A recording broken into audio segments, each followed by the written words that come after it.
नमस्कार, मैं अर्चना और आप देख रहे हैं हंगामा टाइम्स। होली के रंग हंगामा टाइम्स के संग। हंगामा टाइम्स इस समय कर रहा है होली पे खास बातचीत लखनऊ की खास शख्सियतों से कि किस तरीके से वो होली का त्यौहार मना रही हैं और होली के त्यौहार पे वो क्या खास कर रही हैं। आज हमारी खास बातचीत में सरोनी केसरवानी जी, जो कि बीइंग वन फाउंडेशन की अध्यक्ष हैं और AIPC की उपाध्यक्ष हैं और जिला कांग्रेस कमेटी की उपाध्यक्ष हैं, तो उनसे हम बात करेंगे कि इस होली पे वो क्या खास कर रही हैं और किस तरीके से होली को खास मना रही हैं। आइए चलते हैं उनसे बातों का सिलसिला शुरू करते हैं। आपका बहुत बहुत स्वागत है हमारे चैनल में मैम। धन्यवाद, थैंक यू सो मच।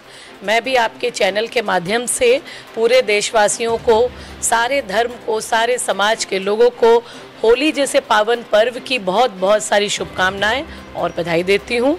और मैं ये कामना करती हूँ कि आपके लिए त्यौहार बहुत सारी खुशियाँ, बहुत सारी तरक्की और काफ़ी स्वास्थ्य के पॉइंट ऑफ व्यू से बहुत ही अच्छा रहे, क्योंकि पिछले साल इस होली पर जो त्रासदी हुई, जो होली के साथ ही शुरू हो गई थी, इनफैक्ट धीरे धीरे कोरोना के एंट्री के वजह से, तो पूरा देश इस त्यौहार को उस तरीके से नहीं मना सका। ना केवल होली के त्यौहार को, पूरे साल जितने त्यौहार, काफ़ी सारी सोशल गैदरिंग या जो हमारे नेशनल फेस्टिवल्स होते हैं, सारी चीज़ें बहुत ही डल हो गई थी लास्ट ईयर। तो मैं इस होली में कामना करती हूँ कि ये साल अच्छा रहे, सारे लोग खुशियों के साथ और स्वास्थ्यवर्धक तरीक़ों से अपना ये त्यौहार मनाएं।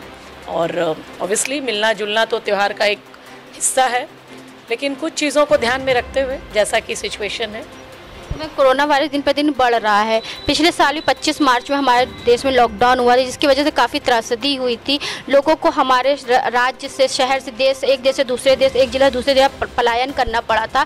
बहुत से लोग बेरोजगार हो गए थे। कहीं ना कहीं आप भी न्यूज़ में देख रही होंगी कि कोरोना वायरस किस तरीके लगातार दिन प्रतिदिन बढ़ रहा है, तो लोगों से क्या कहना चाहेंगी? देखिए, कोरोना वायरस रुका ही नहीं था। ऑब्वियसली थोड़ा लोगों का ही माइंड डाइवर्ट हो गया, क्योंकि देखिए ह्यूमन बीइंग जो होता है, जो हम लोग सामाजिक प्राणी हैं, तो हम किसी बंधन में रह के बहुत देर तक नहीं रह सकते। तो धीरे धीरे करके जैसे ही प्रिकॉशंस लोगों ने लेना बंद कर दिया, चाहे वो मास्किंग की हो, सोशल डिस्टेंसिंग की हो, या फिर सैनिटाइजिंग की हो, या सोशल गैदरिंग की हो, तो कोरोना फिर से बाउंस बैक कर रहा है। ऑब्वियसली न्यूज़ में आप भी देख रहे हैं, मैं भी देख रही हूँ कि कई प्रदेश में, जैसे आप महाराष्ट्र में ले लें, मध्य प्रदेश में ले लें, तो इन जगहों पे कोरोना के केसेस बढ़ रहे हैं, दिल्ली में भी यहाँ तक कि मैं यही कहना चाहूँगी कि कोरोना के साथ देखिए जीना तो है ही। ऐसा तो है नहीं कि आप कितने दिन तक लॉकडाउन में रह सकते हैं।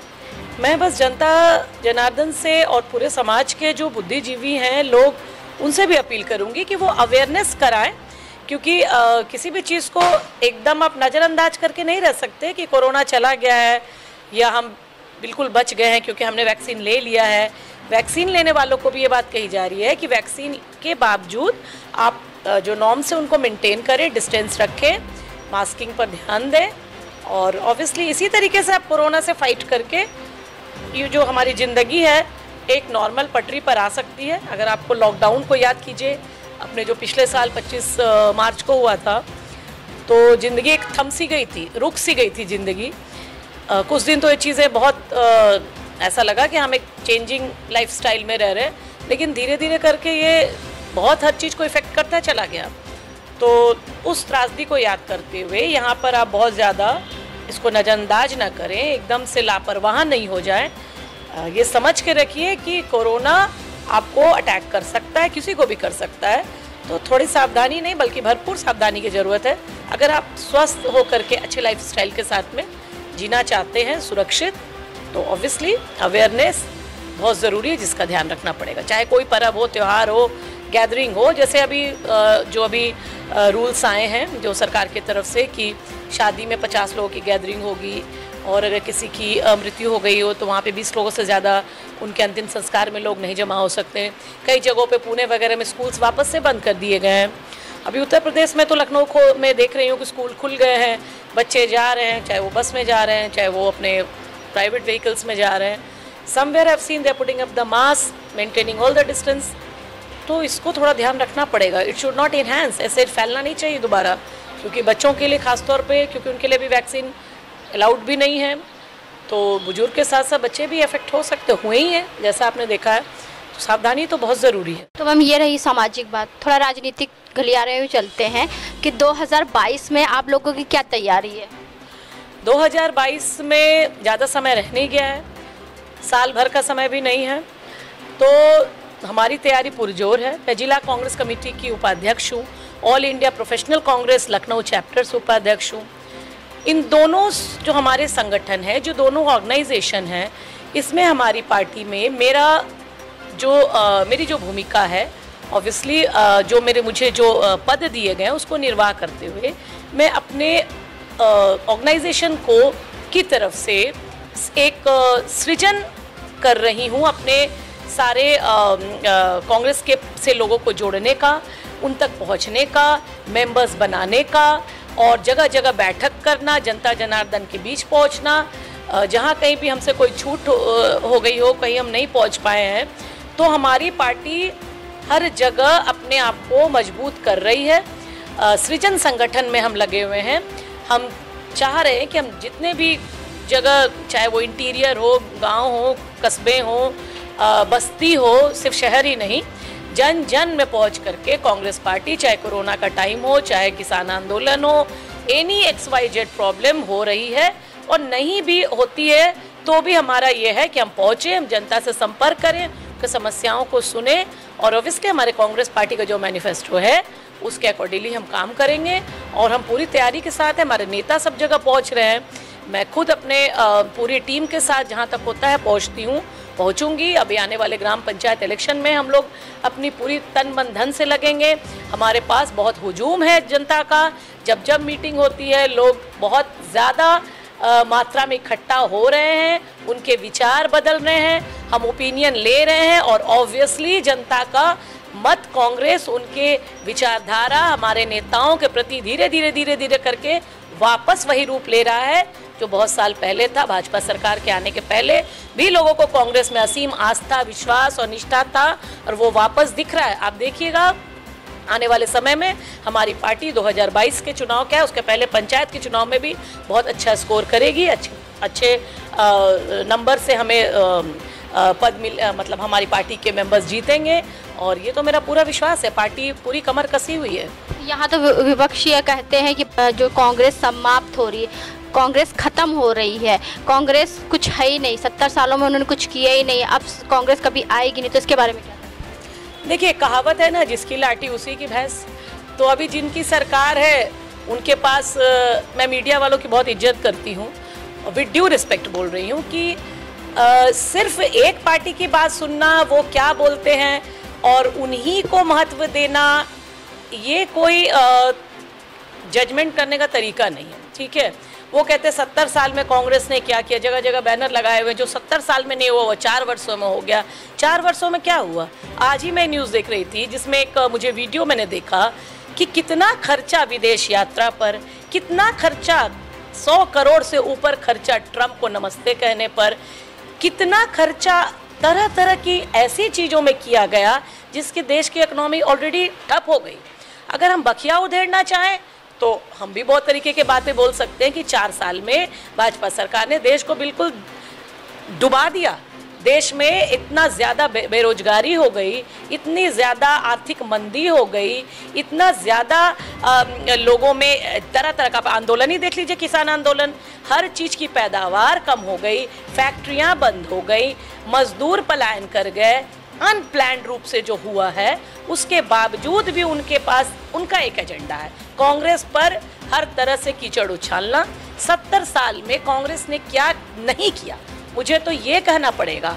कांग्रेस पार्टी सिर्फ एक गांधी परिवार से नहीं है, सिर्फ वो तो हमारे बहुत ही माननीय और सम्मानित वो हमारे बेस हैं। बिना उनके पद चिन्हों पे चले, चाहे वो हमारे जवाहरलाल नेहरू हो, इंदिरा गांधी हो, राजीव गांधी हो, सोनिया गांधी, राहुल, प्रियंका गांधी, ये सब हमारे मजबूत नेता हैं। उनके बिना तो हम कांग्रेस की कामना कर ही नहीं सकते। उनके किए गए काम, उनके विचार, उनका एक्सपीरियंस, उसको साइडलाइन करके केवल आप अपने ही बात को गाते रहिए, तो इसकी कोई सीमा नहीं है। कांग्रेस पार्टी एक पार्टी ही नहीं, एक सोच है, एक विचारधारा है जिसमें जनता और जनता का पूरा विश्वास है। और अगर हम कहीं जाते हैं, लोग बहुत अच्छे तरीके से उसको याद करते हैं। लेकिन एक पार्टी ने ये अपना ध्येय बना लिया है, जो हमारी सत्ताधारी पार्टी है, कि हम उनके नेता को गिनाएं, हम उनके किए गए कामों को बिल्कुल अवॉइड कर दें, नज़रअंदाज कर दें। और वो आप करिए, आप जनता तक गलत मैसेज पहुंचाएं। मीडिया भी साथ दे देती है। कुछ मीडिया अगर चैनल्स आप टीवी पर देखें तो वो तो लगता है लिखा लिखा है स्क्रिप्ट पढ़ती है, तो ये देखकर दुख होता है। आज से आप कुछ समय पहले चले जाइए, जरा दूरदर्शन का DD1 DD2 हम लोग देखते आए हैं शुरू से, बचपन में। आप देखिए कितना निष्पक्ष मीडिया था, बहुत ही, जितनी बातें सत्य होती थी मीडिया में उतना ही मिलता था देखने को, और बिल्कुल पॉइंट टू पॉइंट बातें होती थी। लेकिन अभी ऐसा नहीं है।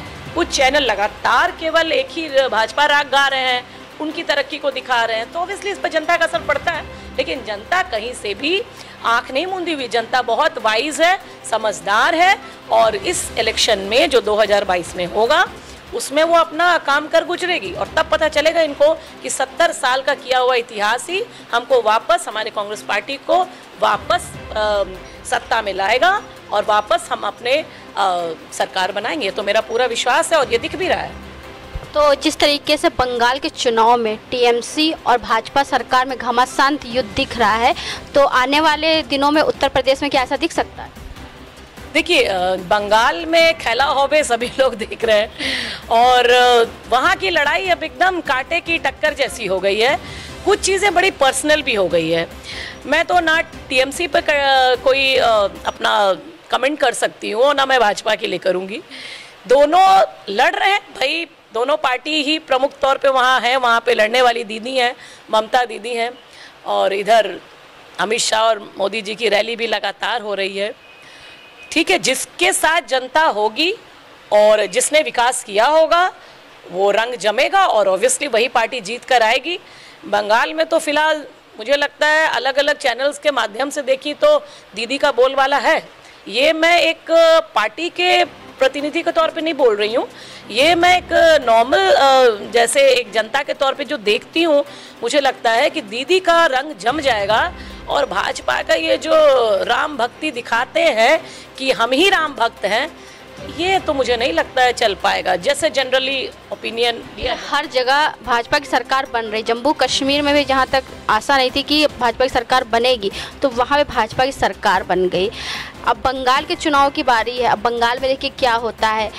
बंगाल में भी कहा गया है कि वहाँ पे दीदी जो हैं मुसलमानों का पक्ष ज़्यादा लेती हैं, जैसे उत्तर प्रदेश में भी कांग्रेस के ऊपर इल्ज़ाम लगाए गए थे, तो इसके बारे में क्या कहेंगे? देखिए, कहने को तो कुछ भी कह सकते हैं कि हम मुसलमानों का पक्ष ले रहे हैं, तो हम किसी का पक्ष क्यों लेंगे?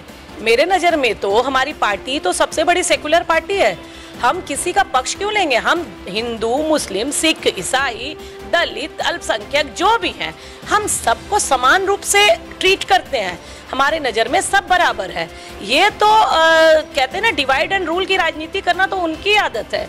हिंदू मुस्लिम भड़काओ और अपना सत्ता बनाओ, ये तो उनका एजेंडा, उनका स्टाइल है। हम लोग ऐसा ना कभी किए हैं ना करेंगे। हम मुसलमान भाइयों के साथ भी मिलजुल के रहते हैं, हिंदू भी हो। मुझे ये बताइए कि क्या हिंदू में सब तमाम अच्छे हैं, या मुस्लिम में ही सब खराब है, या सिख सब बिगड़ गए, या ईसाई सब अच्छे हैं? देखिए, मानवता के धर्म से ज़्यादा, मानवता से, ह्यूमैनिटी से ज़्यादा कोई चीज़ किसी को जज नहीं कर सकती। मेरे घर में बहुत मेरे मुस्लिम फ्रेंड्स हैं। मैं ऑर्गेनाइजेशन चलाती हूँ, उसमें हर धर्म की महिलाएं हैं। हम मुस्लिम बस्ती में जाते हैं, हिंदू बस्ती में, मुस्लिम बस्ती में, मुझे बहुत प्यार सम्मान मिलता है। मैं कतई भी हमारी पार्टी किसी एक धर्म को लेकर के चल नहीं सकती। और ये पार्टी ही नहीं, देश में जहाँ सेक्युलर कंट्री होता है वहाँ पर एक पार्टी, एक धर्म को, एक जाति का केवल सपोर्ट करते हुए केवल उनका ही पक्ष लेकर के काम नहीं चल सकता, और होना भी नहीं चाहिए। हमारे देश में हमारे पूर्वज, हमारे बड़े नेता, हमारे गांधी, महात्मा गांधी ने हमको क्या सिखाया है? यही सिखाया है कि भाई सर्व धर्म की हमको इज्जत करनी है, और हमारा तो यही फंडा और यही लॉन्ग रन में काम करेगा। और नहीं तो देश में आए दिन आप दंगा करवाइए, आप हिंदू मुस्लिम पर राइट करवाइए, और उससे क्या होगा? उसका एंड क्या है? उसका एंड? सिर्फ खून खराबा, और उसके बाद आप अगर इसी पर सत्ता की रोटी सेकना चाहते हैं तो आप फिर बहुत गलत काम कर रहे हैं। और ये खून खराबी की राजनीति में ना मेरा विश्वास है और ना मैं इसको सपोर्ट करती हूँ, चाहे कोई भी पार्टी करे, ये गलत है। हर धर्म को विश्वास को लेके चलिए, उनको भी मान सम्मान दीजिए। किसी का पक्ष लेना और किसी को एक तरफा सपोर्ट करना, अब ममता दीदी और उन पर मैं कोई कमेंट करने वाला मेरा कोई इरादा नहीं है, मैं सिर्फ अपने पार्टी के बारे में बोलूँगी। लेकिन मैं एक NGO भी रन करती हूँ, मैं एक विमेन ऑर्गेनाइजेशन चलाती हूँ और यहाँ पर और वैसे भी मेरा अपना जो मोरल है, ये मुझे किसी भी धर्म के साथ ऐसे नाइंसाफ़ी करने की इजाज़त मेरा अंतरात्मा देता ही नहीं है। तो मैं तो सर्व धर्म में विश्वास करती हूँ, मैं सबको लेकर चलती हूँ और आगे भी लेकर चलूँगी। तो ये थे आपकी राजनीतिक क्षेत्र की बातें। तो एक सामाजिक कार्यकर्ता भी हैं, आप बीइंग वन फाउंडेशन के अध्यक्ष भी हैं, तो उसके नाते सभी देशवासियों से क्या कहना चाहिए?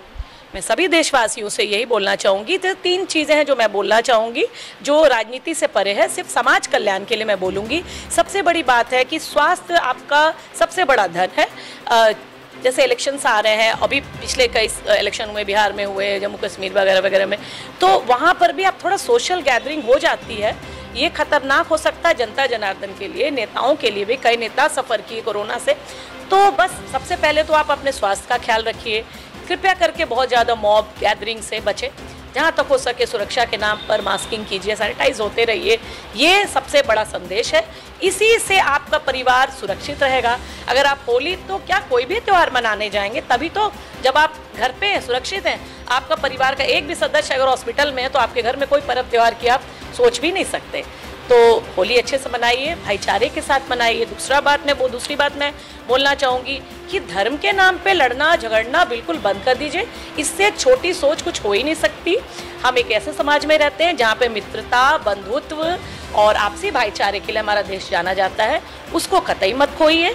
तीसरी बात जो मैं बोलना चाहूँगी, जो थोड़ा पॉलिटिकल हो सकता है, देखिए हमारा देश डेमोक्रेटिक कंट्री है जहाँ पे सबको अपना मत देने का और अपना नेता चुनने का पूरा अधिकार है।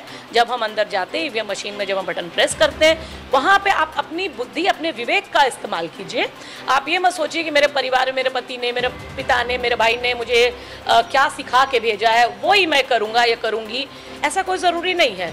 आप स्वयं में आपकी अपनी इंडिविजुअल पहचान है, तो आप एक अच्छा नेता चुनिए, एक ऐसा समझदार व्यक्ति, एक ऐसा व्यक्ति नेता आपका प्रतिनिधि होना चाहिए जो सचमुच में देश कल्याण, समाज कल्याण करे, आप तक पहुँचे। धर्म के नाम पे लड़ाई झगड़ा जो लगा रहे हैं वो समझिए किसी के नहीं है। तो अपने विवेक को जागृत रखिए, खूब स्वस्थ रहिए, अच्छे रहिए और ऑब्वियसली आप सब स्वस्थ हैं तो हम लोग भी स्वस्थ हैं और हम खुश हैं कि देश हमारा स्वस्थ है, तभी समाज कल्याण पॉसिबल है और तभी देश का विकास भी पॉसिबल है। तो आप कांग्रेस कमेटी की जिला उपाध्यक्ष हैं और बीइंग वन फाउंडेशन की अध्यक्ष हैं, तो इस होली पर सभी देशवासियों को क्या संदेश देना चाहेंगे और किस तरीके सभी लोग मिलजुल करके इस त्यौहार को, इस महापर्व को मनाएं?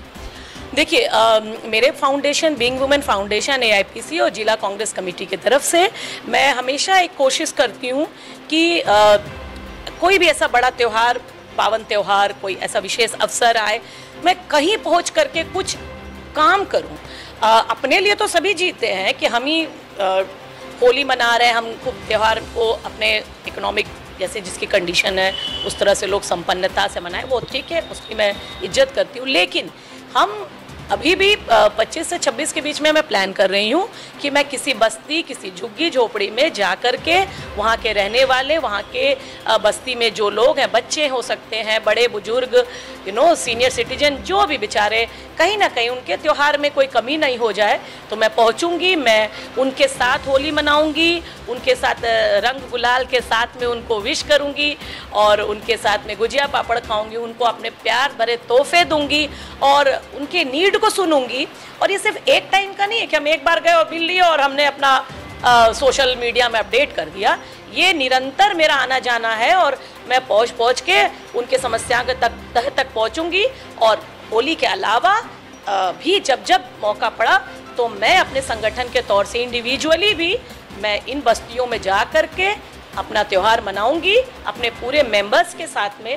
ये मेरा इस बार का भी प्लान है और यही अच्छी तरीके से होली मनाने का तरीका है, ऐसा मेरा मानना है। तो ये थी हमारे साथ में सलोनी केसरवानी जी, जो कि जिला कांग्रेस कमेटी के उपाध्यक्ष हैं और बीइंग वन फाउंडेशन की अध्यक्ष हैं, जिन्होंने अपने दोनों दायित्वों के बारे में आपको बताया कि किस तरीके से वो राजनीतिक क्षेत्र में अपनी कांग्रेस पार्टी को मजबूत करने के लिए लोगों का नेतृत्व कर रही हैं और 2022 में किस तरीके से उनकी पार्टी फिर से वापस आएगी एक नए जुनून के साथ में। और वो बिंग वन फाउंडेशन की अध्यक्ष है, तो आम जनता लोगों की वो सेवा हमेशा करती रहती है, अपने दायित्व हमेशा निभाती रहती है।